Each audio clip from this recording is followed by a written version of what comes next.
Bien, merci d'être présente. J'espère que je vous arrive à tenir aussi bien comme Kevin tout à l'heure. Pas facile, la deuxième partie matin, ça commence à chauffer un peu.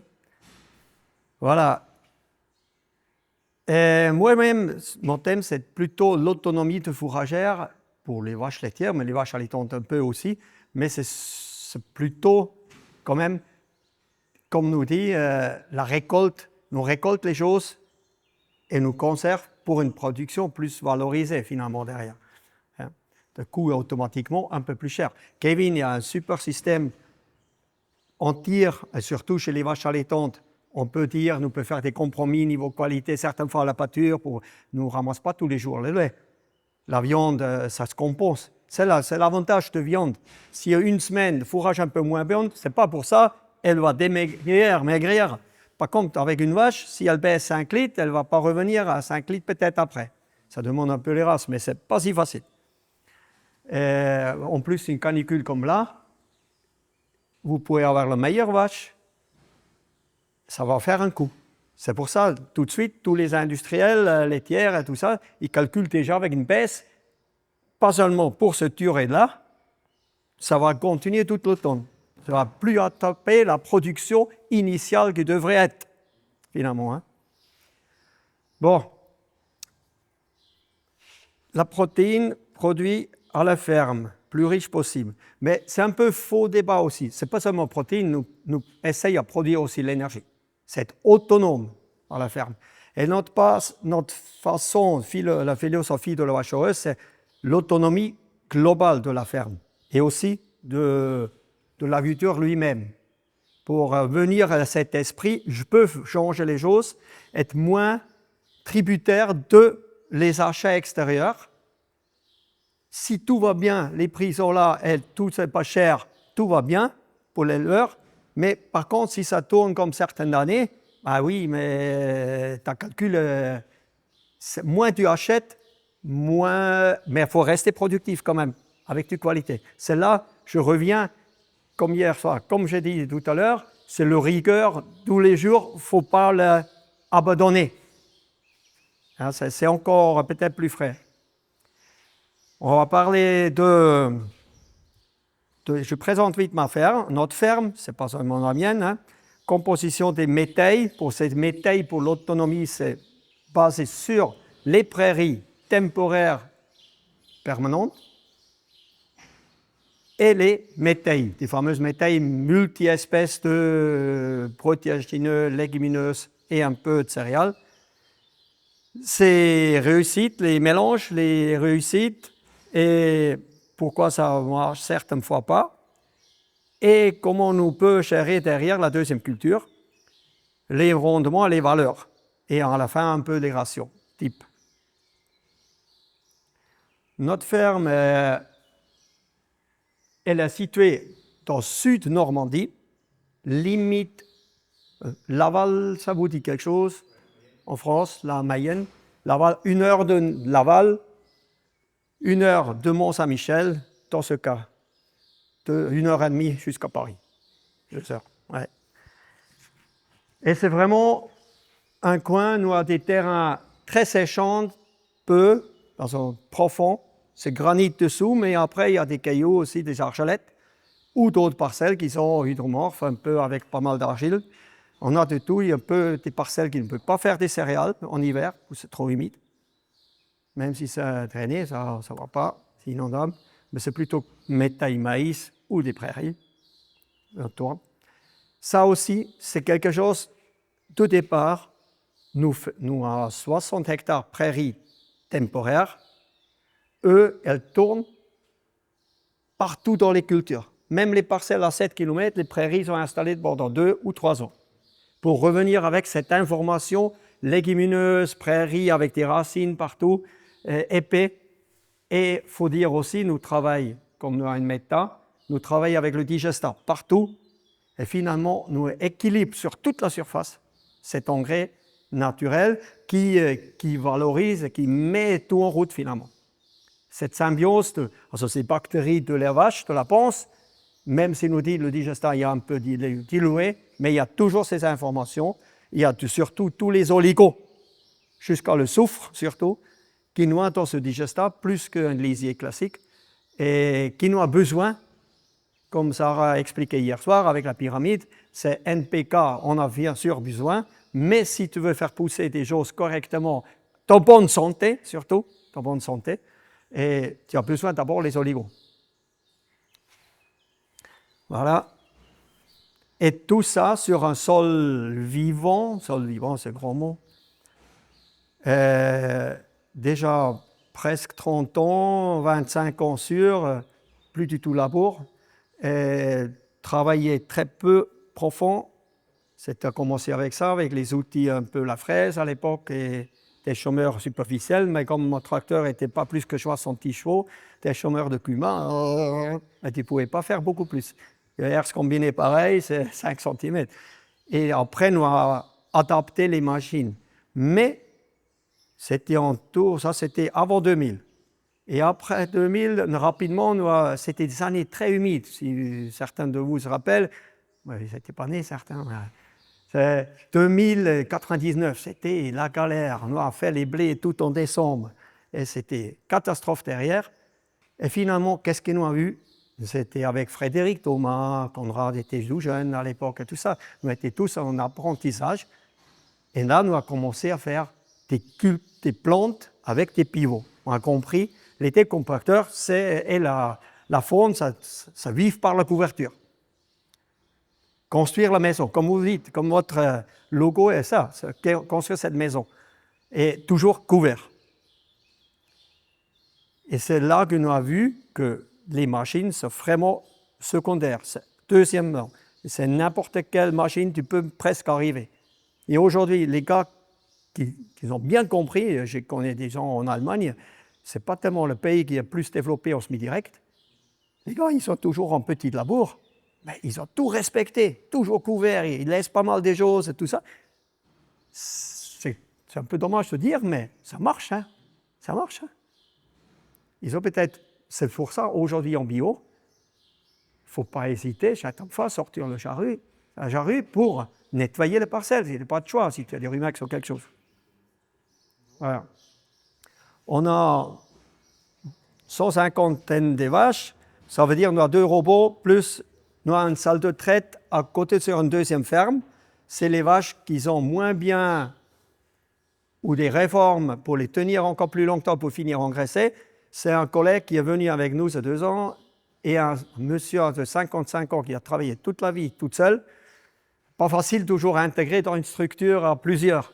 Et lui, matin, soir, il traite ses vaches chez lui. Pas de veau, pas d'insémination, pas de rien. Il a juste besoin de faire la traite et ça va. C'est encore 200 000 à récupérer, 200 000 kilos de lait. Ça se paye son salaire, plus, un peu plus. Il n'y a pas d'investissement fait sur ça. Et oui, plus les génisses, ça produit 1,4 million, 1,5 million.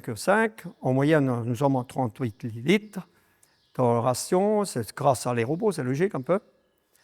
Et dans la ration, juste pour vous dire, traditionnel chez nous, c'est plutôt 40 kg maïs, 3-4 kg correcteur, plus 3-4 kg soja, plus peut-être 1 ou 2 kg prairie ensilée quelque part, et du fibre. Et que chez nous, c'est plutôt 11 kg en matière sec. Hein. C'est en matière sec, là, c'était pas mis. 11 kg en matière sec de l'herbe. L'autre, il fait maïs, c'est 2 tiers, 1 tiers concentré, je veux dire. Et que chez nous, c'est ça, plus le maïs épi, nous a concentré l'énergie pour donner plus. Je explique après pourquoi. Nous concentre l'énergie. Le céréal qui vient de chez nous, on braille, on peut traiter ou nous peut ajouter un produit qui pour ça ne vient pas acetogène à la vache. Pour nous commencer à dépasser 2 kg de blé jusqu'à 3 ou 4 kg de céréales, ça n'impacte pas la vache laitière. Il faut le protéger un peu. Et un correcteur, les minéraux et au robot, ils sont pour aller à 60 litres, c'est logique, il y a besoin un peu d'aliments en plus. Sinon, vous n'avez pas des 40 litres en moyenne. Mais ça, c'est l'économie. Chacun, il faut calculer sa façon faire ça, ce qui est rentable ou pas, c'est tout. Il ne faut pas oublier ça, ce qui Sarah a bien dit hier, l'économie d'abord. Toute la surface, c'est aujourd'hui 218 hectares. Et prairie temporaire avec prairie permanente, c'est environ 20-22 hectares. Mais le reste, là, c'est quand même une bonne partie qui tourne dans ce don. Vous voyez, c'est quand même un tiers de la surface cultivée. Des céréales et le reste, c'est métail maïs. Et là, il y a deux sortes de métail, hein. Celle qui est précoce, celle qui est plus tardive. Celle qui est plus précoce, c'est le maïs et puis maïs grain. Celle qui est plus tard sont les déclarés culture principale, récoltées en 15 mai par avant, qui donnent 7-8 tonnes ou plus. Et derrière, un maïs en silage. Mais ça, c'est courrice, le fourrage. Voilà. Et colza, mais colza, ça demande des années. Si ça ne tombe pas bien, on met plus des céréales, un peu plus là. Ça demande les demandes, comme nous avons aussi la méta à nourrir, et les vaches. Nous sommes en progression avec les vaches, bon, il faut du stock. Bon, là, c'est la méthane, on a deux moteurs, ça produit 440 kW et en réflexion, injection, comme c'est. En France, c'est politique comme ça. Ils ne veulent plus les électricités électriques, ils veulent tous en injection, c'est beaucoup mieux payé. Et voilà. Non, mais nous avons des cogés, ça veut dire des moteurs qui brûlent le gaz, qui produisent l'électricité, et l'autre côté, nous avons la chaleur. Nous avons un séchoir en foin, où nous séchons le maïs, les maisons sont chauffées, et tout ça. Sauf nous ne pouvons jamais valoriser toute la chaleur. Hein. Et en gaz, injection gaz, c'est beaucoup mieux payé, et tu peux tout injecter. Et dans le futur, ça, ce que nous voulons faire, c'est garder un moteur à petit régime, juste la chaleur qu'il en a besoin, et le reste injecté. Ça va être ton futur. Ouais. Ouais. Les lois commencent à changer, et ils poussent tout le monde vers ça. Ouais. Il y a des projets, des gros projets industriels, mais la plus grosse difficulté, c'est d'avoir un cooling de gaz qui passe dans ça. Ouais, nous sommes à 300 mètres. Il y a des gars, ils payaient 1,5 million pour la ligne pour s'injecter. Aujourd'hui, nous avons 25 000. C'est pour ça qu'il faut le faire. L'appel de Van Route. Et nous produisons aussi du photovoltaïque, de l'électricité pas photovoltaïque. Il y a 100 kW injection, 36 autoconsommation. Voilà. La méta, bon, comme d'habitude, c'est 25, 70, 75% fumier. Il y a 3 agriculteurs qui ramènent aussi du fumier et nous retournons le digestat sécheuse. Après, nous avons aussi spécialisé avec un outil déjà à un moment, épondage 100 tonnes. C'est pour ça que nous pouvons vraiment apporter le digestat à un moment où la plante a besoin. Ça veut dire, à partir de début février, nous commençons les métailles, les blés. Les blés, ils sont à 30 unités d'azote près, c'est azote soufré, sont gérés par le digestat. Les colzas encore plus, et l'herbe tout, les maïs presque, comme j'ai dit tout à l'heure. Mes collègues, ils veulent tous le digestat pour le maïs. Alors ça me manque un peu pour nous après, mais sinon, comme nous sèmes tout le maïs avec le striptil, on met de l'azote liquide comme un starter au pied de maïs, au moment de semis.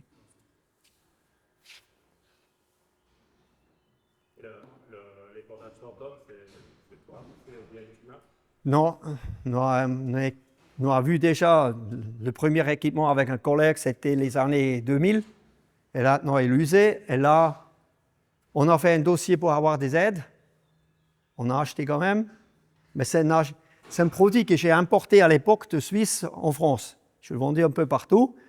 Et j'étais voir, il y a des vendeurs en France maintenant, de l'Irlande ou je ne sais pas où.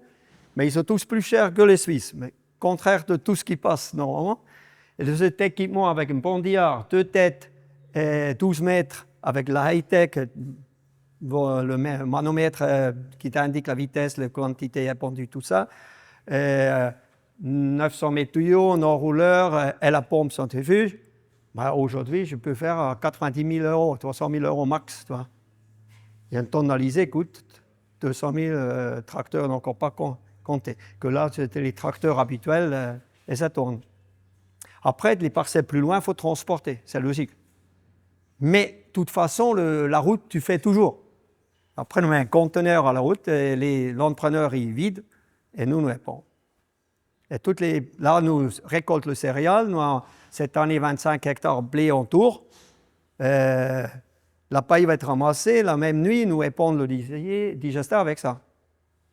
Le lendemain, c'est enfui.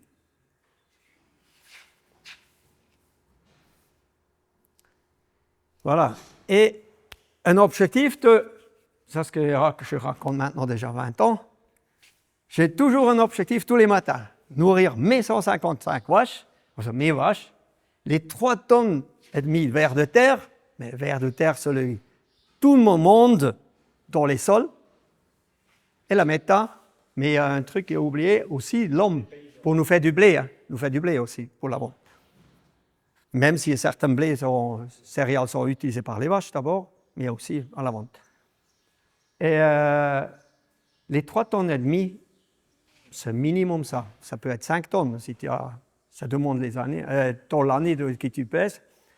Mais avec 1 hectare, nous pouvons nourrir 2 vaches, normalement, si c'est un peu intensif. 2 vaches. 2 vaches à 750 kg, c'est 1500 kg. Sous la terre, j'ai 3 tonnes et demi, 4 tonnes. J'ai 5 vaches à nourrir sous le sol tous les jours. Et si tu l'oublies, avancer le labour, et si tu oublies avancer le fil pour les vers de terre, là, c'est mort. Hein?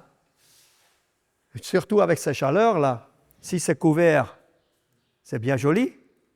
Là, tu as quelque chose, mais si c'est tout nu pendant 2 mois, dans l'été et l'automne, là, après la récolte, c'est logique, c'est pas bon. C'est là la grande difficulté. Je pense, même nous, encore, des choses à changer. Un peu comme Sarah a arrêté avec ses remarques hier, des cultures de pérennes qui peuvent prendre le relais rapidement, qui sont déjà installées. Toi, tu l'as dit, Sarah l'a dit, mais c'est pas sûr, mettre une interculture, là, avec ce canicule. Il faut que j'attends. Mais c'est un peu dommage, c'est dommage. Sinon, une culture de relais qui pourrait continuer, c'est top. Mais, je reviens, je me dis toujours, ça, c'est la haute couture. C'est vraiment, là, tu viens artiste, il faut être vraiment technique. Pour ne pas louper, c'est qui peut survivre dessous? C'est des légumineuses. Mais si tu as des légumineuses avec du rumex ou des problèmes comme ça, qu'est-ce que tu fais? C'est les mêmes produits. Si tu as des graminées comme du rail gras résistant, ça se traite facilement. Mais les rumex et des choses comme ça, c'est pas moins facile. Ça veut dire si tu as déjà un assolement, des parcelles assez propres, c'est quand même top. C'est comme parler ce matin autour de la table vis-à-vis reprise des jeunes des fermes. Si tu reprends une ferme qui a été vidée dans le sol, qui n'a rien apporté ou pas beaucoup, tu n'as un sac à dos toute ta vie que tu ne peux pas vider. Jusqu'à tu as tout ça attrapé, c'est énorme. Non, mais c'est vrai. C'est un beau challenge. C'est un bon challenge. Il faut être jeune. Non, mais c'est 10 fois plus facile pour aussi avoir la vie à côté, je veux dire. Pour avoir l'argent pour la vie à côté. Bon, pour les métayes, on présente un peu rapidement les avantages et les inconvénients de toutes les céréales, mais je préfère aller plus loin. Même, c'est plutôt les protéagineux qui nous intéressent dedans aussi. C'est le févrole. Le févrole, c'est le pivot, c'est notre côté compacteur. C'est vraiment, il faut le dire. Après, il faut arriver à la garder aussi en santé. Si tu ensiles dans les plus tardifs en mai, et si ça commence à être malade, ce n'est pas bon non plus dans les fourrages. Par contre, s'il a une fois fouché et tu le laisses trop longtemps au soleil, à l'air, elle oxyde, elle devient noire. Elle ne devient pas toxique à cause de ça, mais il faut faire vite. La veste Narbonne, on a abandonné un peu pour ça, c'est minuscule, ça n'apporte pas les volumes, c'est étouffé avec un bon métal. Ça, c'est un peu, certains bio, ils ont voulu ça mettre dedans, mais il revient un peu. C'est plutôt l'automne peut-être, mais encore. C'est cher. Chèvre, hein, ouais. Des pois fourragères, mais après, il faut voir, hiver, c'est tous hiver. Hein. Mais il faut dire aussi, il y a un peu différentes variétés, ça demande le climat, s'il a besoin de plus froid ou pas. Assas, Arcta, c'est celle qui tolère un peu plus, mais c'est limité. Si c'est pendant 2 semaines, moins 10, c'est un peu calé. Hein. La févrole, elle part toujours. C'est pour ça qu'il faut, en décembre, si tout va haut comme ça, c'est bon, ça traverse. Les févroles, ça gèle un peu, ça repart. Mais les vesques, s'ils sont déjà ça allonge comme ça va geler. Ça peut repartir si les racines sont bien faites et si un petit couche de neige ou un peu quelque chose entre les deux. C'est comme la vesque commune et la vesque voulue, eux, ils supportent beaucoup. Ça repart tout le temps. Mais très tardif. Ils sont bien plus tardifs que les févroles. Hein. Et après, En 2024, avec l'hiver très humide et tout ça, tes métailles, les légumineuses, elles sont où, elles sont pas. Peut-être la question dans les groupes. oui, pour l'hiver, pour les années humides, les protéagineux ont tendance à certaines fois se calmer, surtout si c'est inondable. Par contre, c'est pour ça qu'on met aussi des trèfles avec. Là, le trèfle violet, bon, c'est pour aller plus loin, justement, cette culture de pérenne qui pourrait continuer plus loin. Ça peut être aussi une luzerne hein, ou un trèfle blanc. Mais le trèfle violet, il est beaucoup plus résistant, il passe un peu dans toutes les parcelles. Et un peu, le trèfle violet, il est alléopathique aussi un peu. Vis-à-vis les rumex, ils se portent moins bien dedans que... Ça, c'est pour un métail avec une prairie derrière, finalement. Trèfle blanc, pourquoi mélanger un peu? Par contre, pour les frais métails, c'est le Micheli et le Squarosome. Le Micheli est le plus précoce sur toutes les métailles qui se récoltent en avril. Le Squarosome plutôt au mai, un peu plus tard. Il fleurit plus tard. Par contre, le Micheli, tu as un seigle ou triticale qui desmonce un peu dans l'hiver à cause de l'humidité. En printemps, le trèfle. Mais toujours un sol relatif vivant quand même. Hein? Si tout est tassé, c'est dur pour tout. Hein. C'est pour ça qu'il faut le faire d'abord. Voilà. On a fait des essais pour différents mélanges. Ça ne va peut-être pas très bien avec la lumière, mais des mélanges précoces, là, tous. Des seigles avec des vesques et pois, des seigles avec triticale et très peu protéagineux, mais coupés très bon, très jeunes. Et plus ou moins de triticale avec des pois vesques et des trèfles. Et nous, pour voir qu'est-ce que ça donne niveau appétence derrière et pour les vaches laitières, niveau fibrosité, also ingestion derrière et la qualité du fourrage. Si tout est fouché, les céréales, c'est la même règle, comme les graminées. Il ne faut pas que ça monte en épi. Si ça gonflement commence, c'est déjà presque trop tard. Les dernières feuilles bien étalées, là vous avez la masse. Et après, il faut choisir des variétés qui ont beaucoup de feuilles larges. Et c'est pareil, il faut le cultiver comme une culture, ça veut dire qu'il faut l'azote. À un moment de semis en automne, le semis pour ces métailles précoces, il ne faut pas hésiter, fin septembre, la première semaine d'octobre plus tard. Comme ça, nous récoltons bonheur. Et il faut 30, 40 mètres cubes digesta au lisier déjà avec. Et là, ça valorise. Le sol, il est bien vivant, il valorise tout ça. Et ça part. 30 unités soufre avec, élémentaire, ça c'est ce qu'il faut faire. Comme ça, il minéralise pendant l'hiver, tout le reste, pour le printemps. Et en printemps, normalement, pour les précoces, ça va, tout à fait. Pourquoi pas 30 unités azote soufré en moment comme le céréal.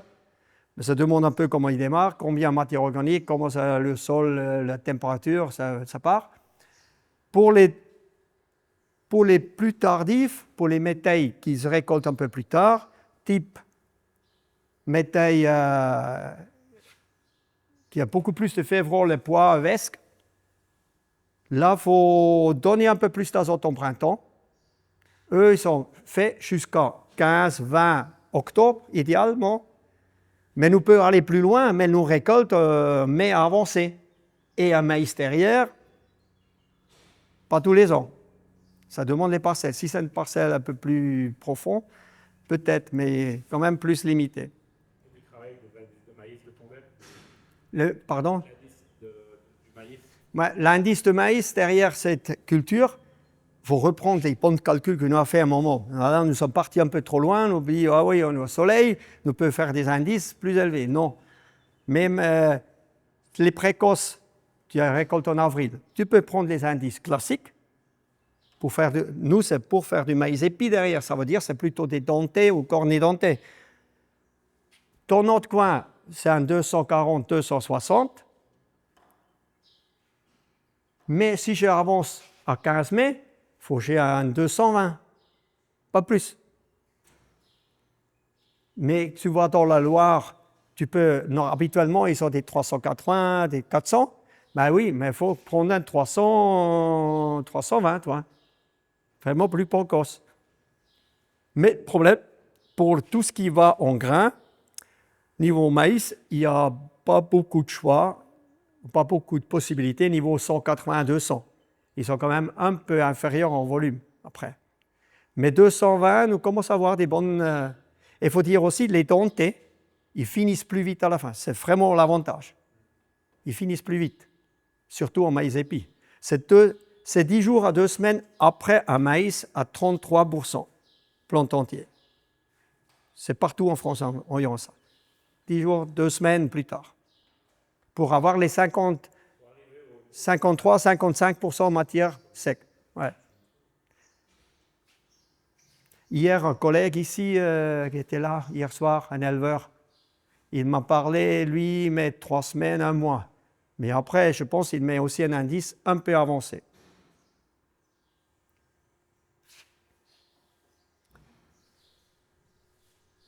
Mais là, ça, c'est le mélange que je présentais tout à l'heure. C'est vraiment chercher des grands volumes. Ça, pourquoi pas? Même pour les vaches allaitantes, c'est super. Un métail comme ça, qui fait autour de 10 tonnes, on cherche vraiment les 10 tonnes. Et c'est la culture principale. Hein? Et nous met le trèfle violet, les 10-15 kilos, au pied. Et c'est lui qui va continuer. Et pourquoi pas, dans ce trèfle violet derrière, un blé en automne. Ou laisser jusqu'à l'année prochaine pour le maïs. Mais vous avez refait le sol. Et là, ça vient comme une micro-prairie rotation. Et là, je pense pour les jeunes aujourd'hui, c'est un savoir-faire qui est acquis aujourd'hui. Hein. Ce n'est pas moi qui l'invente ça. Mais quelqu'un qui veut refaire ses sols rapidement et il a un peu de culture quand même, et dans bio, c'est encore plus frais, un métail comme ça pour chercher, pour les vaches allaitantes ou même pour les vaches laitières, là, de vous amener les fibres, et ça peut être un résultat de 14 MAT quand même, hein, 14-15 même. Et du volume, mais il y a beaucoup de fibres, tu dois diluer un peu, ouais. Mais c'est vrai, là-dessus, c'est un bon produit, derrière le trèfle. Les années secs, on va peut-être aller vers ça pour les parcelles plus séchantes et respecter, comment dire, il faut respecter, avoir couverture derrière quand même.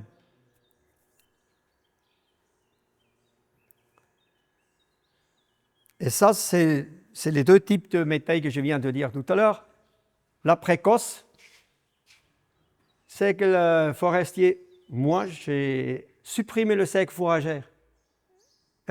Donc, pour les vaches laitières, j'ai mis tout en triticale aujourd'hui, 100 kg triticale, pour le un peu plus élastique, il ne part pas en tige. Si c'est pour un méta, pourquoi pas mettre avec ça, mais pour les vaches laitières ou les génisses, il faut plutôt ça pour avoir bien en tête, je veux 16 à 18 MAT. J'en ai beaucoup, par exemple Jérôme Kretz dans l'Alsace, il arrive à faire 19 MAT tous les ans, hein, avec ces méthodes-là ou celles-là en plein air. Chez moi, en moyenne, cette année, c'est 17,5 MAT. On n'a peut-être pas les 80, les précoces, là, comme ils ont plus des graminées, on arrive à 95 UFL, presque 1. Par contre, l'autre, là, il est un peu moins. Là, c'est plutôt 16 MAT avec 80, 85 UFL. Mais là, ça coûte bien un peu plus cher que celle-là, mais nous avons plus de rendement aussi. Et un autre effet pour le sol derrière aussi. Là, il y a beaucoup de protégènes légumineuses. On déclare en pack. Et celle-là, elle ramène un peu d'azote derrière quand même. Et ces informations, et beaucoup plus de racines pour le sol, beaucoup plus profond. Et il ne sèche pas le sol comme celle-là à la surface pour le futur maïs. C'est pour ça que nous récoltons celle-là en printemps, en avril. Celle-là, on se mit fin septembre, dernier délai, première 10 octobre. Et celle-là peut être de 5 à 20 octobre. Et tu as jamais essayé de les mettre dans un couvert estival, semer aussitôt moisson, en relais? Oui, tu peux aussi. Là, nous, j'appelle ça le petit métail. Tu simplifies un peu, mais tu reviens avec les mêmes choses. Mais comme toi, tu as dit, nous met par exemple là un avoine rude, brésilien, c'est la même chose. Sorgho, j'ai fait du maïs population. Je mets plein, 60 kilos. Mais bon, après, il y a un peu de déchets dedans, mais 60 kilos, toi. Sorgho, 10 kilos. Avoine diploïde, 5 kilos. Et un trèfle, Alexandrie, comme toi, tu as dit, 3-4 kilos. Donc, tu sèmes ça. Là, tout de suite. Tu récoltes fin septembre, début octobre, et ça part. Oui, pour faire un métail derrière.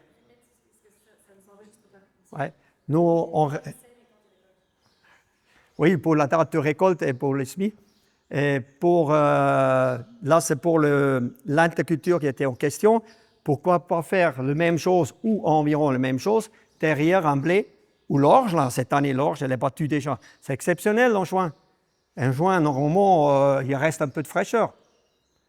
Bon, on va voir, mais je crois quand même nous n'avons pas eu beaucoup de millimètres, tous les 10 jours, 6 mm ou quelque chose comme ça. C'est quand même pas grand-chose sur les terres séchantes qui sont déjà battues. Mais on a mis, là, c'était lundi dernier, on a battu l'orge. Mardi, c'était bottelé. Mercredi matin, c'était couvert chez nous. Ça grisaillait un peu. On a pondu toute la journée. Soir, tout a été chômé. Superficiel, hein, 2 cm pour juste mettre un peu au-dessus. 7e fraîcheur. Lendemain matin, avec le semi-direct, Sky nous a mis le sorgho, le maïs pop, l'avoine rude et le trèfle Alexandrie dedans. Et rouler. Il faut fermer tout de suite ça. Et vous avez encore des coupelles, comme on a dit hier, les coupelles de l'orge, et continuent à respirer. Mais il faut les casser. Celles qui ne sont pas cassées par le déchômeur. Pour avoir une passage déchômeur disque, ça ne fait jamais tout. À 2-3 cm, ou sinon il faut aller. Mais ça ne nous veut pas. Alors, il faut ça. Ou vous avez, par exemple, une pêche roulante, une compile ou des choses comme ça, ça fait 2 passages minimum. Quand c'est en semi-direct, un rouleau sous les chauds, ça vient casser les balles. Aussi un peu, ça paye, sortant ces chaleurs, ça casse plus facilement. Mais moi, comme nous met le digestat, il faut l'enterrer légèrement. Sinon, le volatile. Toi, tu dis? petit rouleau FACA, ça irait pas pour faire ce type de travaux? Ça, l'urofaca, peut-être moins comme les tiges ne sont pas longues. Tu vois, tu as tes intervalles, tu ne casses pas tout. Le rouleau, ça arrive vraiment à tout casser. Ou mieux, tout, jamais. Mais c'est mieux quand même. Le rouleau FACA, c'est bien pour des choses qui sont hauts. Vraiment, tu freines ta culture pour casser, pour que tu arrives à mettre le semis dedans. Ou derrière, devant le tracteur et derrière du semoir. Voilà.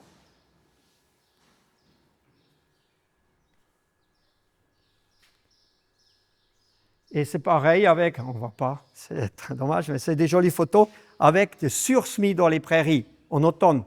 Là, pareil, c'est sec. Et certaines parcelles naturelles qui sont un peu desmoncées ou un peu déjà avec des graminées qui ne poussent pas bien à l'été, ben surtout les règles anglais, mais aussi si ça commence à avoir des chiens dents ou d'autres. Mais il faut profiter de ce moment, réinstaller des plantes nouvelles dedans, qui peut couvrir rapidement avec le premier lot. Hein. Ça veut dire, c'est pareil, un peu les mêmes mélanges comme tout à l'heure. Ça, ce qui pousse bien, c'est vesque velu plus facilement, trèfle alexandrie, les radis, colza fourragère, je veux dire. C'est des choses qui poussent bien pour refaire la prairie, pourquoi pas, ou pour juste, entre-temps, pour avoir plus à pâturer ou quelque chose à ramasser pour octobre, fin septembre, octobre. Mais il ne faut pas oublier, mettre toujours, si vous avez un peu de fumier, un peu de lisier, mettez ça dessus, à ce moment. Sans rien, ça ne pousse pas. C'est comme ça. Hein. On insiste vraiment fortement chaque fois. Sarah aussi, elle a appris. Il y a beaucoup d'agriculteurs dans les dernières 10 ans surtout, qui sont partis en bio ou dans l'extensif de dire « Ah, tout coûte trop cher, comme je n'ai pas des grands rentrées, je mets, fini, je ne paye rien. » Oui, mais tu fais ça 1 an, 2 ans, tout va vers le bas. Et pour récupérer derrière, c'est cata. C'est vraiment faux. Si tu veux des rendements, il faut mettre quelque chose.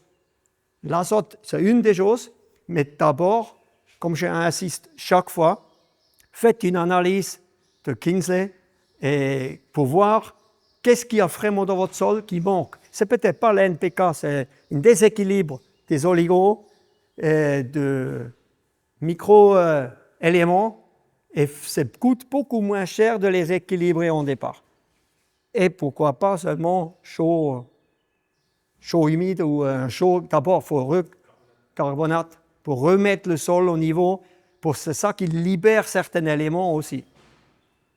Moi, le premier, hein, c'est 30 ans, j'ai dit, les premières réunions, je me rappelle, 2010, 12, 15, non, ne chôle pas, hein, ça marche super bien. Oui, ça marche, mais si les années commencent un peu compliquées, on a commencé à constater pourquoi on a des raigrages résistants qui arrivent, et l'autre, là, il y a des taches qui poussent plus, de l'autre un peu moins. C'est ça dans les grands parcelles céréales. Et oui, tu viens égaliser avec la chaux, je veux dire, tu n'as plus de ces problèmes. Le raigrage résistant, c'est pareil, c'est un déséquilibre. Si nous regardons des plantes indicateurs, et pourquoi avec Jérôme Disserve, et tu mets ça dans l'oxydation-réduction, dans le cadre où ça se trouve, plus certains produits qui peuvent équilibrer, pas besoin d'être ingénieur. Moi, je ne suis pas ingénieur non plus. J'aime bien ce cadre aussi, oxydation-réduction. Et tu mets les choses tout simples. Le paysan, il est super doué pour ça. Tu dis, merde, j'en ai mis tout ça et je n'ai jamais mis d'équilibrer l'autre côté. Ah oui, il faut que je mette ça un peu. C'est plus facile. Le gars, il me vend tout le temps celui-là. Mais non, c'est celle-là que je me faut. Ça, nous pourrions discuter toute une journée dessus. C'est très, très intéressant. Je vous invite à regarder sur Vers de terre. Conrad y a fait plusieurs ou d'autres avec Jérôme Disserve et, comment il s'appelle, Gérard Disserve et Hussard pour leur oxydation-réduction. Et Husson, ouais. Et il explique facilement comment il faut réagir et quel produit fait vraiment l'envers de ça, ce que nous devrions faire. Voilà, et ça c'est les sursemis, c'est des belles produits derrière. Hein. Ou refaire une prairie naturelle, permanente, on a le droit, comme ça. C'est ça en gros. Nous retardons, souvent avec la Hutchison, je fais ça, c'est le moins cher. Et ou un autre, c'est moins direct. Hein.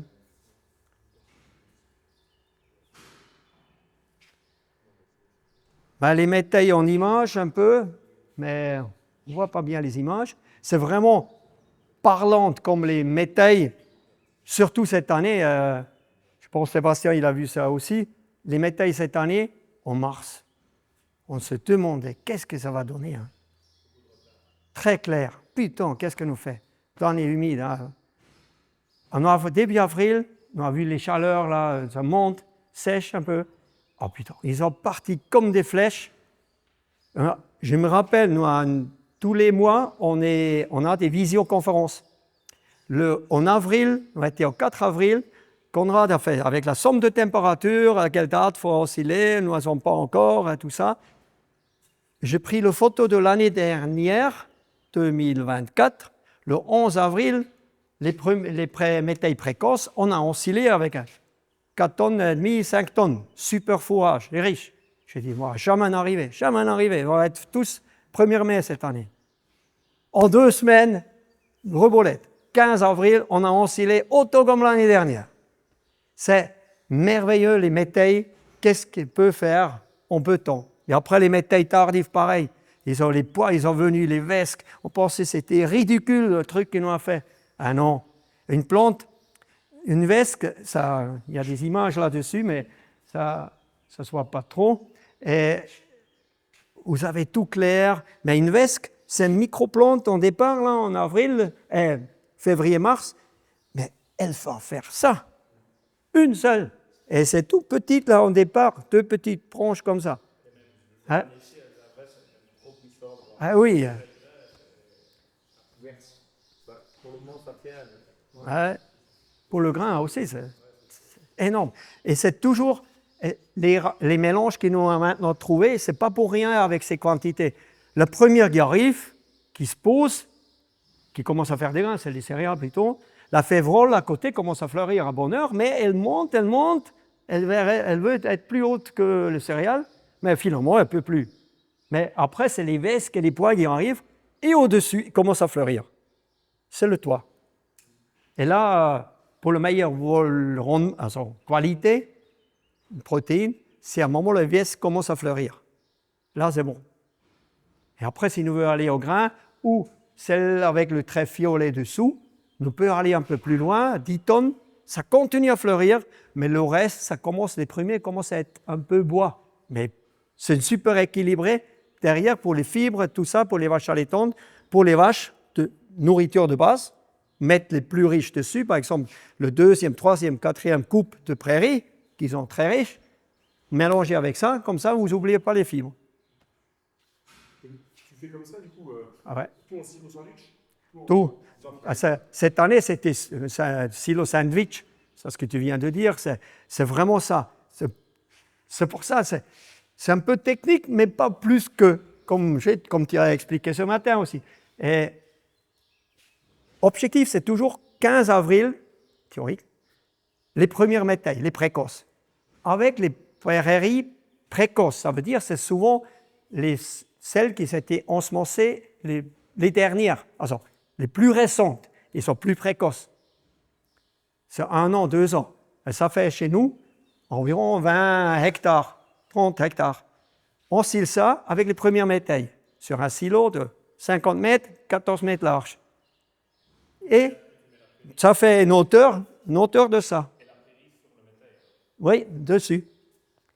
Et après, 2 semaines, 3 semaines plus tard, le 10 mai, c'est le 2e métail, avec le 2e coupe, also l'autre coupe, mais cette année, ça arrivait à 18, et le premier, il a poussé tellement vite, nous avons re-ensilé 3 semaines et demie plus tard, un peu avancé, sur l'autre, et finalement, le silo aujourd'hui fait 2,20 m, 2,50 m, sur 50 mètres, c'est 8 mois fourrage pour 120 vaches. tout ce qui est protéines. Et après, nous avons un plus petit silo à côté qui nous oscille en plus avec le restant, plus le deuxième coupe dessus de l'autre. Et les troisièmes coupes, c'est plutôt enrubanage pour ajouter après. On ne peut pas tout le temps en silo. C'est une gestion, après aussi, penser à la bien récupérer derrière pour équilibrer la ration pour les vaches. Pour avoir des fibres, comme je viens de dire, au-dessous ou dedans, avec les plus riches dedans. Et comment tu fais pour avoir une analyse fiable de tout ton silo? Pour une analyse fiable de toute cette silo, déjà à la récolte, je prends de tous les échantillons un peu. Et c'est là que Conrad a mis la dernière fois sur les news aussi. On a été surpris cette année. Ces métailles, les premières qui nous a fait le 15 avril, on a 20, 21, 22 MAT vertes. Dans silo, on perd toujours un peu. Mais ça veut dire que c'est 18, 19. Avec un UFL 0,2. C'est énorme. Ça pisse du lait. Toi, tu as 25 litres avec l'herbe, théoriquement. Et après, il faut mettre un peu de fibre, un peu de truc. Mais c'est possible. Et GMQ pour les vaches, il faut mettre du fibre après. Il faut mélanger aujourd'hui. Mais nous pouvons faire des belles choses derrière.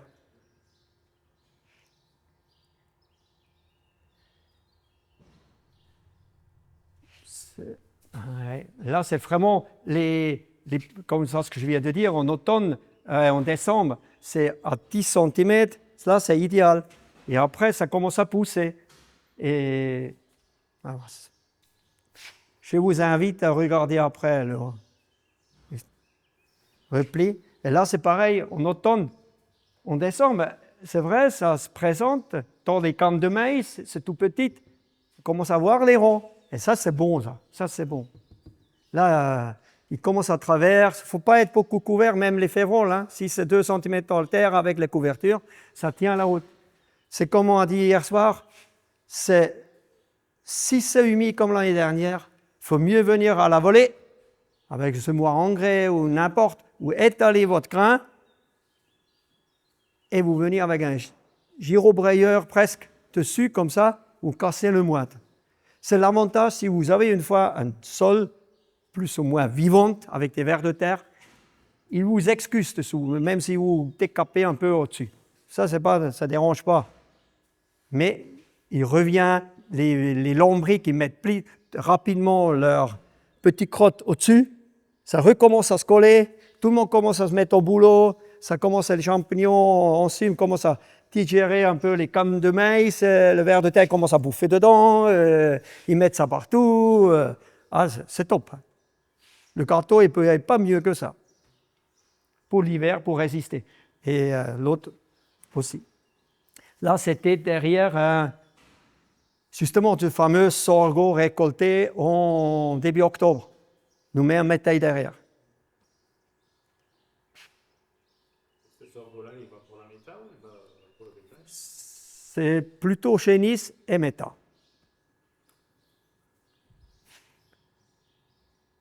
Voilà, c'est pareil, c'est dommage de voir des différentes étapes. Là, Conrad est dans métail tardif. Tu vois, le 4 octobre, nous avons mis les dates. Tu vois, c'est tout minuscule, toujours le même. 4 en avril, il est haut comme ça. Et là, c'était à la récolte, le 15 mai. C'est vraiment ça. Pour foucher, certaines fois, il faut des bonnes foucheuses. Et nous fouches, oui, ça sert un peu aussi. Nous ne peut plus, les métailles de 15 avril, là, nous peut encore faner si nous voulons, pour sécher si c'est trop humide. Mais celle-là, nous ne peut plus faner, c'est juste foucher. Et après, avec un endeneur, double endeneur, nous ferme. Deuxième, cet après-midi, nous fouche, demain après-midi, nous ferme. Et 48 heures plus tard, c'est ensilé. C'est le lendemain, après-demain, après-midi, c'est plutôt matin, hein, c'est ensilage. Pour si vous faites 40-50 hectares comme ça, vous avez toute une journée. Hein. Là, il y a des volumes à sortir. Hein. Ouais. Il faut faire la frontale. Il y a frontal plus côté. Ça ne veut pas mourir avec Nourrir, comment tu veux dire nourrir des... Non, bourré. Bourrer. Ça bourre. C'est justement la frontale, elle aspire normalement. Hein? Mais nous n'avons pas de fléau, nous avons des rouleaux. Ou sinon, des bons disques, pour ça attire, tu mets un deuxième petit tambour sur les foucheuses, même à l'arrière. On en met, tu as le grand tambour qui est à l'extérieur, soit un tambour, pour ça vient un peu à l'intérieur. Et tu peux mettre des petites ailettes en fer. Ça ramène plus facilement. Et le deuxième, il est derrière nous, un crâne, et un petit deuxième qui ramène un peu plus loin. Certaines fois, certaines mettent aussi, ils enlèvent carrément les bâches pour que ça passe mieux. Le problème, c'est plutôt les vesques qui s'accrochent plus. Les pois, ça va. Les céréales, ça va toujours. Sauf le seigle. Le seigle, c'est pire. Même pour l'ensileuse. Rien pire que le seigle. Ah oui, mais ça t'effibre, ça fait pas propre, ça coupe pas propre.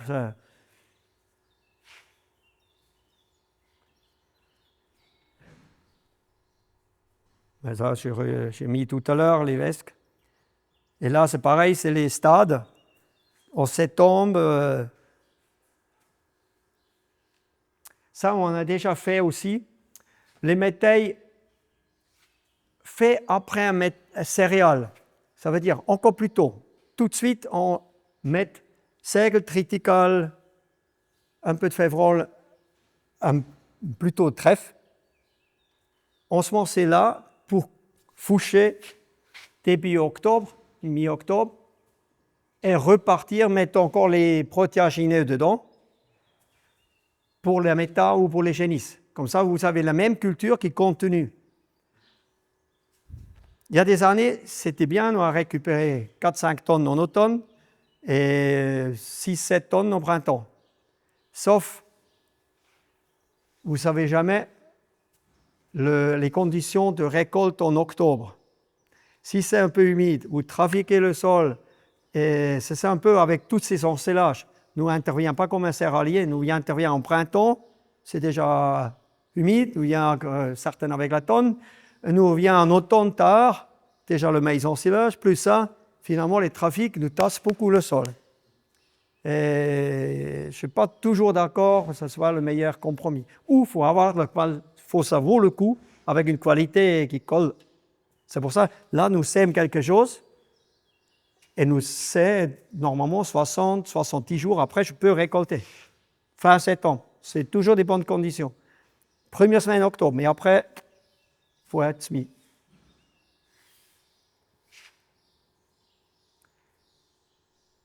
Là, cette année, pareil, les métailles, les précoces, ils étaient déjà plus développés que les autres.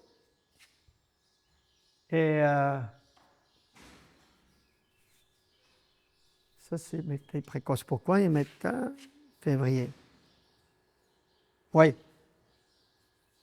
C'est le développement, mais ça, c'est date. Ah non, c'était fait là. Et ce métail précoce, oui, c'est le développement de trèfle qui nous voulait montrer. Le céréal, il part, c'est logique, le triticale, un peu de seigle, mais le trèfle Micheli, qui vient très très fort, et c'est un tapis trèfle dedans. Mais, il faut les sols racholés, comme il y a toujours la même chose, du soufre élémentaire, même pour le bio, il a le même prix pour le bio comme classique. C'est vraiment un engrais, ça c'est pas un engrais, c'est un oligo, mais qui provoque l'échange et libération de l'azote. Et plus vous avez matière organique, plus c'est important au printemps. Là, c'est pareil. Mais ça, c'est... Après les prochaines photos, comme ça le développe, et le trèfle, il est magnifique, il est haut comme ça, hein, 50-60 cm. 2 avril et à la récolte. Là, je voulais présenter pas mal de photos, mais ça ouais, c'est là, c'est à la fin. Voilà. Ouais, là, je me répète, j'ai tout à l'heure déjà un peu les dates de semis. Hein. Tout ce qui est bonheur, les rails gras, on oublie un peu. C'est pas toujours facile derrière faire un maïs. Et en plus, elle vide vraiment dessus. Cette année, nous avons bien vu. Hein. Et c'est que plutôt mettre du triticale avec. Très bonheur. À partir de 15 septembre, sans problème, vous récoltez plus tôt. C'est tout. Il n'y a pas d'erreur faite. Par contre, tout ce qui est févrole-pois, vesque, on ne peut pas, si ça développe beaucoup trop, ça gèle. Par contre, si c'est comme ça en hiver, à partir de 10 octobre, le soleil est beaucoup moindre, les nuits sont plus longues, ça veut dire la croissance, elle a vraiment fortement ralenti. Mais les premières, en septembre, plus les premiers 15 jours en octobre, c'est beaucoup plus propice, puis ça passe vite. C'est pour ça qu'on ne met pas aussi tous les trèfles à partir du 10 octobre, des trèfles vivaces, ça veut dire trèfle violet, trèfle blanc, trèfle hybride, luzerne, tout ça, vous oubliez. C'est juste le squarosome, le micheli, les annuels qui peuvent marcher encore. Voilà un peu les dates.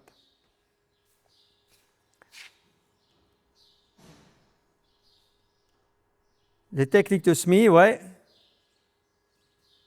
Mieux c'était chaque grain en profondeur, mais sinon, justement, des cannes ou des débris, ça fait aussi, on avance déjà une couverture, une protection. Ça veut dire 2 cm pour tous les grains, c'est idéal.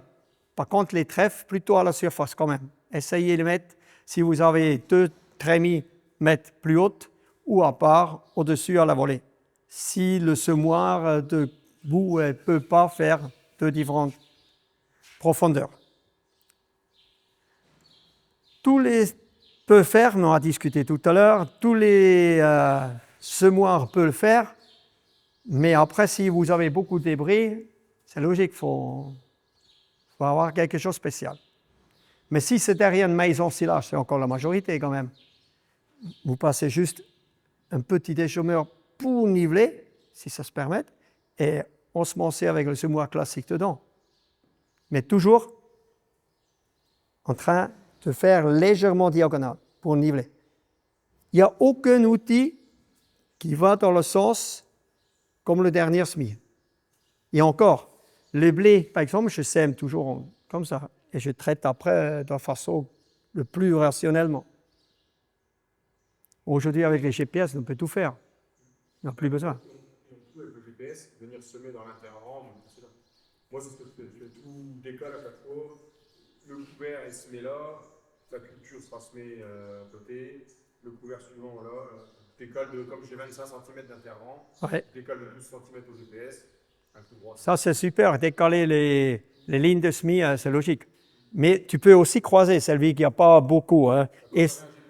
Ouais. Ah oui? Ouais. Ouais, c'est ça, légèrement diagonale. Et toi, tu veux bien garder ta ligne, c'est logique. Mais nous peut décaler légèrement diagonale, mais ça fait aussi niveler toujours la parcelle. Hein? Mais je pense peut-être aussi, nous parle bien un peu diagonale, c'est toutes les interventions entre les deux, entre les semis, je veux dire. Ouais. C'est très important. Bon, après, je reviens à ça, ce que nous vient de dire tout à l'heure. Hein. Les légumineuses graminées, tous ces mélanges, elles ont besoin minimum 30 unités d'azote en automne, mais aussi en printemps. Mais si vous avez le triticale, seigle, 100 kg, fait en septembre, c'est plutôt qu'un céréal, et avec un peu de légumineuse, mais ce n'est pas elle qui va larguer encore l'azote, elle a besoin. Pour récolter en avril, 8 tonnes, 6 tonnes, 8 tonnes, matière sec. Et un céréal, entre le temps, vous avez déjà mis minimum 60, 70 unités. Là, c'est pareil. Il faut pareil. C'est pour ça, moi, et Conrad aussi, nous insiste déjà longtemps, même si la loi autorise pas toujours niveau calendrier et épandage, mais un sol vivant, faut expliquer, hein. Les gars, ils ne sont pas si cons non plus, mais si vous expliquez, vous avez tout mis en ordre, en avance, vous travaillez dans cette manière, vous avez cette vivant dessous, elles ont cette nourriture avec cette maison, et ils ont besoin de l'azote par-dessus, et tu laisses là, et tu l'as essayé de faire avant l'eau, que ça soit bien récupéré, et pas comme les autres. Ben, je sais pas, oui, vous autorisez le 15 janvier chez nous. 15 janvier, je peux aller dans les céréales, mais le sol est nu, les pauvres animaux sont tout en bas, c'est tout froid, ils sont personne en activité, tout le monde est en congé technique. Et finalement, là, vous autorisez à mettre 30-40 unités, ou même plus, 100 unités, et ça ne valise rien. Je le mets là en automne, et je peux mettre tout le monde en route, et mes cultures sont 3 fois mieux, et je récolte 3 tonnes plus, et 3 tonnes plus, utilise ça, cet azote, sinon il ne pousse pas. Du coup, quand tu expliques, ils comprennent un petit peu. Il ne peut pas être contre. Tu as de bon sens. Pas pareil chez nous. Non mais, c'est vrai, si tu tombes sur un connard, tu es toujours un connard. Mais non mais, c'est sûr, mais c'est quand même dommage, nous, dans notre propre profession, où c'est délégué à la chambre, ou je ne sais pas où, ou syndicaliste, pas plus de gens techniques qui poussent dans ce sens-là. C'est dommage, c'est dommage. C'est là tout le sens de la logique paysan, si tu veux. Après, oui, comme on vient de dire, c'est 15 tonnes fumier, 30 unités soufre et 60 unités, 50-60 unités en printemps. Pour les précoces et pour les tardifs, c'est un peu moins, comme c'était plus de protéagineux. Mais ça, ce qui est mis, est déjà pour la prochaine culture. Et vous mettez dans ce moment que ça valorise. Vous venez avec la même chose en juin, là, comme ça, en juin, le dernier mois. Qu'est-ce qu'on met, même c'était sec, ça va. Lisier, fumier, ne valorise pas, même le maïs, il ne peut pas valoriser ce sec en surface. Il faut le mettre, faut anticiper. Et ça, c'est un grand challenge aussi de futur. Pour l'azote liquide, c'est bien, vous pouvez attraper sur les céréales, mais le maïs, non. C'est pas facile. Ou il faut être avec les dirigés, là. Mais pas tout le monde a. Hein. Bon, les ravageurs, normalement, dans les métayers, on n'a pas trop de problèmes. Dans les prairies, bon, c'est autre chose, les prairies permanentes ou dans le Jura ou chez vous, peut-être un peu, non? Pas trop? Non. Avec la pâturage tournante, c'est peut-être... Ouais, je pense que les rongeurs, ouais, rongeurs. on leur fait du mal. Ouais.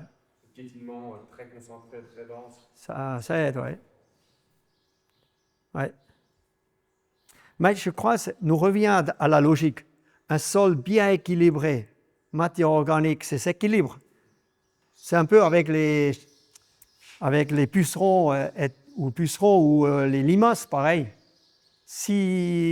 Bon, le colza, c'est un extrême, mais si tu commences à les mettre avec tes plantes en accompagnement à de côté, ça s'équilibre, il peut chercher dans l'autre. Et surtout dans les limaces, on a toujours vu, si tu tues tout avant, tu enlèves la nourriture, ils sont toujours là, ils ont faim, la première chose qui arrive, c'est le colza, ils bouffent. Mais s'il y a autre chose autour, mais c'est facile à dire, hein, je sais, hein, mais s'il y a autre chose, leur ancienne nourriture encore là, ça marche. C'est un peu comme les sursemis dans l'herbe. Si tu grilles avec Roundup et c'est mort et tu attends jusqu'à ce que tout est jaune, tu viens dedans, les tipules, les taupins et aussi les limaces, ben, qu'est-ce qu'ils attaquent? C'est ce qui pousse. C'est nouveau, mais ils s'adaptent. Ils n'aiment pas trop au départ, mais ils n'ont rien à bouffer, il faut bien manger. Mais finalement, tu passes le Roundup et tu sèmes tout de suite dedans. Déjà, ta nouvelle culture est encore en fraîcheur, elle se développe à côté. L'autre, elle commence doucement, hein, et elles ont encore la nourriture. Et une fois, les autres, ils commencent à réfléchir, merde, je n'ai plus mon ancienne, la nouvelle culture est déjà partie. Fait moins de dégâts.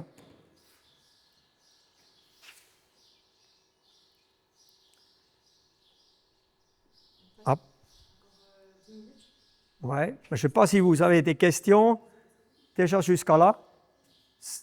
Sinon, c'est un peu de foliaire aussi pour comment il faut garder la santé des plantes aussi. C'est les métayers, c'est aussi bien, comme je viens de dire, c'est culture comme le blé, les prairies aussi. On a pas mal des oligos, des mélanges qui existent. Nous, on a créé une qui nous laisse faire pour nous a dit, ça ne coûte pas plus que 15, là c'est 15 € si nous met les 3 litres, 10 à 15 € par hectare, sinon tu ne fais pas. Si ça commence à te coûter 40, 50, c'est tous estimé, ça commence à 45 € n'importe quel produit dans ces cas-là, et aujourd'hui ça arrivé à 60 € comme le blé était plus cher, mais je ne sais pas ce que ça va faire maintenant, mais c'est 50-60 € toutes les interventions. Moi j'ai dit, c'est trop cher, tu ne vas pas faire grand-chose. Par contre, on a besoin certaines fois. Cette année, par exemple, mes céréales, déjà la pression n'était pas énorme niveau maladie, mais nous ne savions pas en avance quand même. Hein? Ouais. Mais nous n'avons pas mis fungi, nous avons mis 2 oligos bien placés. C'est des oligos à 15 €. 2 fois 15 €, plus un peu, nous avons aussi un peu vitamine C dedans, nous on ne peut pas l'écrire, ça aide. Deuxième, j'ai mis 30 grammes de sucre avec. Rose, top, rien, pas de maladie. Oh, l'autre, ah oui, mais le fusain, il faut traiter là, ça peut, les autres, ils ont couru. Bien. Un peu silicium aussi, ça aide bien. Le maïs aussi, à un moment, avant il commence à couvrir, cette mélange-là, développement super. Et tu peux vendre il y a aujourd'hui des OP, des ramasseurs de céréales qui te payent 20 € plus, j'ai vu ça en Bretagne, 20 € plus pour des blés pas traités en fongicides, insecticides. Si tu peux le faire avec ton cahier fertilisation des phytos, tu peux toucher 20 € plus. Aujourd'hui, avec un prix de 180 ou même pas, ça peut être joué. À l'époque, 300 €, les gars, ils se foutaient. Mais aujourd'hui, ça vaut le coup.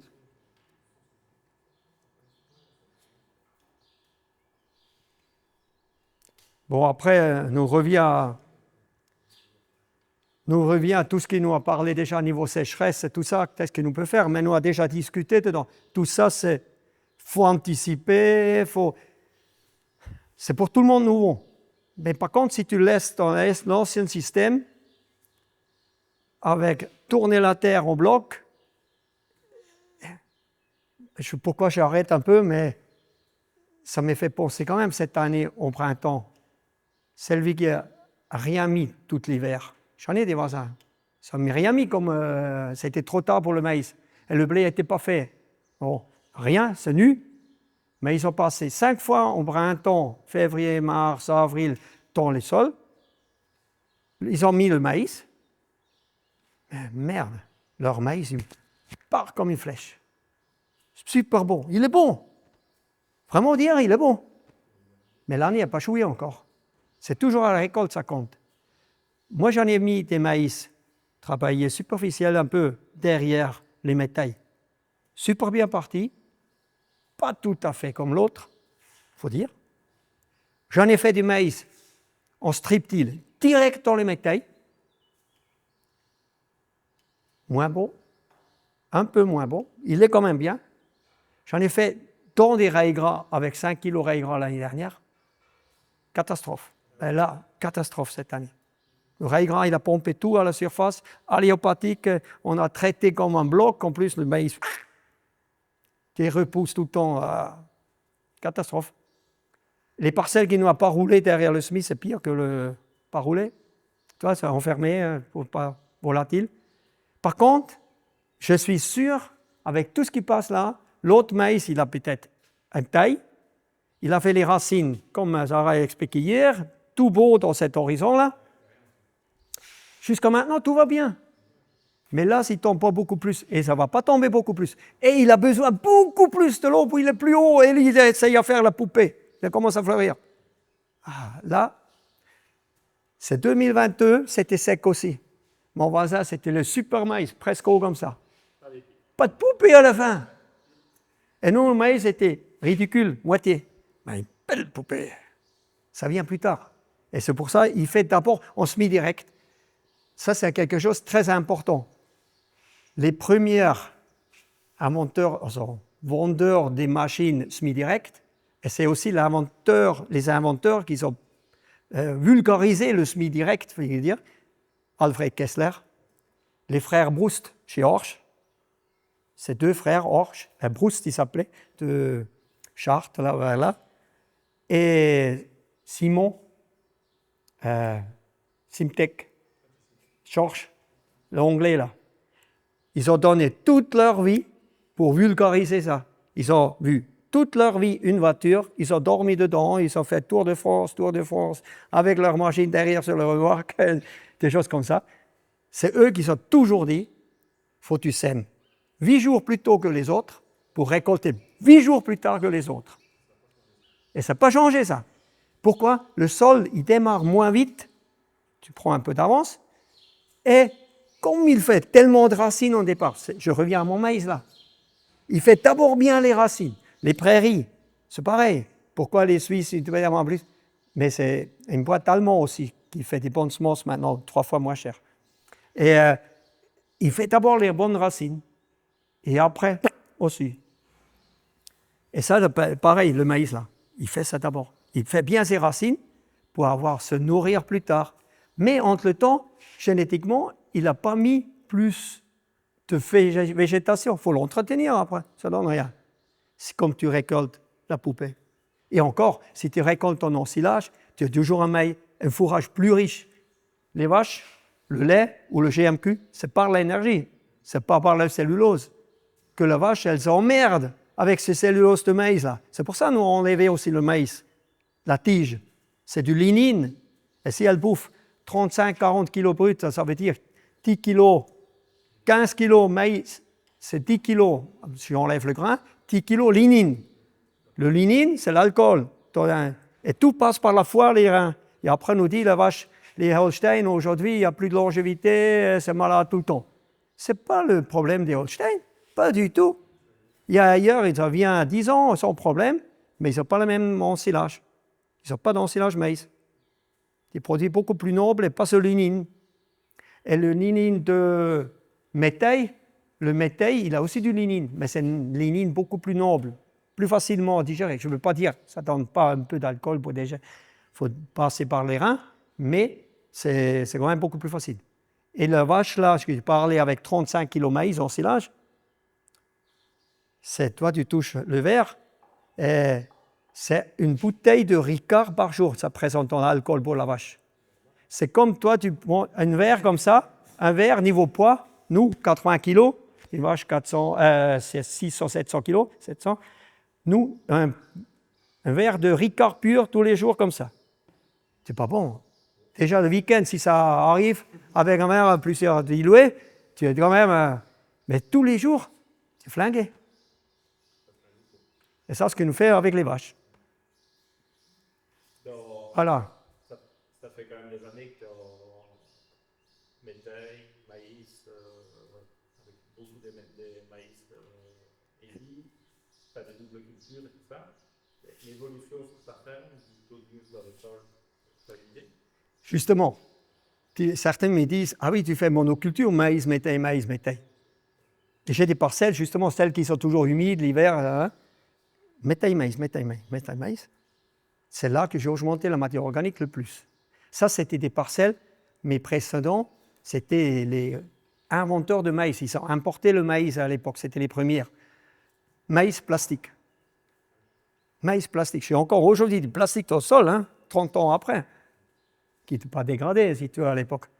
Et eux, ils ont labouré en novembre. Mon précédent, il m'a dit, tu peux labourer si l'eau te suit ton rang, ça ne fait rien, c'est bon. Au printemps, ça va être tout bon, tu vois. Ben oui. Mais ça, c'était de l'argile pure. Que avec les cannes de maïs, là, j'ai augmenté la fertilité. J'ai plus de vers de terre que partout. Pourquoi aussi? C'est jamais aussi sec comme dans les côtes. C'est logique, c'est toujours la fraîcheur. tous vivent plus longtemps, plus actifs, si tu veux. Mais celle-là, ça répond beaucoup plus vite. C'est aussi dans les autres avec les pommes de terre. Si tu couves une pomme de terre, elle garde beaucoup plus de fraîcheur et elle a plus de capacité à faire quelque chose derrière. Et donc, le taux d'humus, il évolue positivement partout. On va faire de la terre. Le taux d'humus, donc, il évolue positivement partout. Toute la ferme, la matière organique a évolué dans une façon colossale. Moi, c'était pas dégradé, c'était labouré, mais toujours les mêmes parcelles. Et le reste, c'était en prairie. Alors, mais j'étais marié avec 3. Aujourd'hui, j'ai partout à 4,5, 5. Mais tu peux l'analyser toute l'année. Hein. C'est 4,5, je tombe toujours. C'est énorme le potentiel. Et le pH, tu vois, contraire, certains disent, ah oui, c'est peut-être, on va choler, c'est sûr, mais de 5,2 à 6,5. Nous n'avons pas de potentiel 7, personne, mais c'est 5,5, 5,2 à 6, et ça produit aussi bien. J'ai les 90 quintes au blé, et si le voisin a 90, moi j'en ai aussi. Ça, c'est fini. Ça. À l'époque, on était visé pendant 10 ans, comme beaucoup, comme toi tu as dit aussi, qu'est-ce qu'ils disent les voisins, mais les premières années, tu as visé, c'est une ferme à vendre, dans quelques années. Bon, vous avez encore des questions? Mais là, pour les prix, fait. Niveau ration, je pense qu'on va trop loin si nous commençons encore avec les rations. Mais là, tu fais des belles rations, je vais expliquer tout en début. Mais c'est pour ça, moi, je me suis spécialisé dans la vache heureuse. Aujourd'hui, j'ai mis en demi-retraite à la ferme. Et comme ça, je peux me permettre à faire plus ça. J'ai un partenariat avec une boîte Minoro, MG2Mix, et que j'ai un super logiciel qui peut tout calculer. Et je constate, si nous voulons passer au-dessus ou bien préparer, nous pouvons faire un séminaire entier seulement pour la ration, gestion et suivi troupeau. C'est énorme, il n'y a pas d'école pour ça. Et on nous commence à créer, comme on a dit, si un jeune qui veut installer 2 robots, et le banquier va dire non, 3 ou 4, sinon on ne nous fait pas. Non mais c'est fou aujourd'hui. Et ils ont déjà me formé pour investir 2 millions d'euros. Non mais c'est extrême. Hein? Et que là, il y a beaucoup de choses à faire. Niveau gestion du troupeau, comment faire? Moi, toute la vie, je suis inséminé moi-même, échographie moi-même, gestion de troupeau, je n'ai pas d'inséminateur, pas de veto, rien pour ça. C'est tout moi-même. Et ça, comme tu commences à connaître d'autres troupeaux, génétiquement aussi à l'intérieur et tout, comment il faut suivre. Voilà, s'il n'y a pas de questions, on s'arrête là.